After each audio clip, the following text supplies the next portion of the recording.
নমস্কার বন্ধুরা, আপনারা দেখছেন আপনাদের প্রিয় YouTube channel the beauty of nature.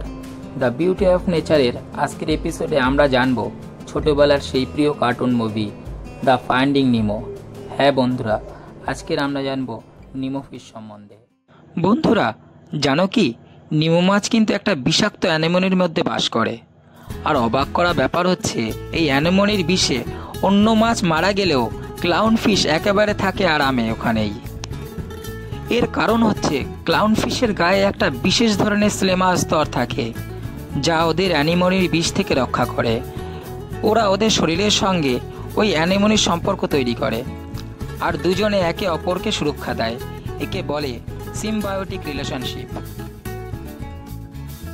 Nimo fish বা ক্লাউন ফিশ। এই ক্লাউন ফিশের সায়েন্টিফিক নাম অ্যাম্পিপ্রিওনিত্রনি। তোমরা সকলেই হয়তো ফাইন্ডিং নিমো সিনেমাটা দেখেছো।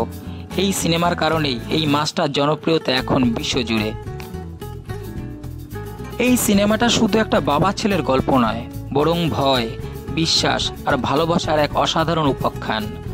ছোটবেলায় এই সিনেমাটা দেখে যেমন মুগ্ধ হয়েছিলাম, বড় হয়ে বারবার দেখে তেমনই আবেগ জেগে ওঠে। আর ডেরির মতো চরিত্র আমাদের শেখায় জীবনে যত বাধাই আসুক এগিয়ে যেতে হবে। এই ছোট্ট সুন্দর কমলা সাদা ডোরা মাছটা শুধু দেখতেই নয়, স্বভাবেও অনেক মজাদার।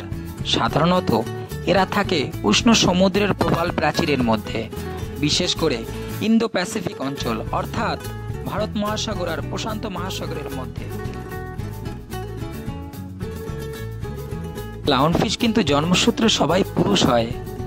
পরে দল বা পরিবারের যদি কোনো নারী না থাকে, তাহলে একজন পুরুষ নিজেকে নারীতে রূপান্তর করে নেয়। সত্যি বলছি, এটা ওদের প্রাকৃতিক প্রক্রিয়া।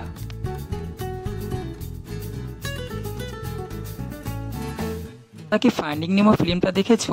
তো কোন অংশটা সব থেকে বেশি ভালো লেগেছিল কমেন্ট করে জানাও। তো বন্ধুরা, নিমো মাছের প্রতিবেদন আজ এখানেই শেষ হচ্ছে।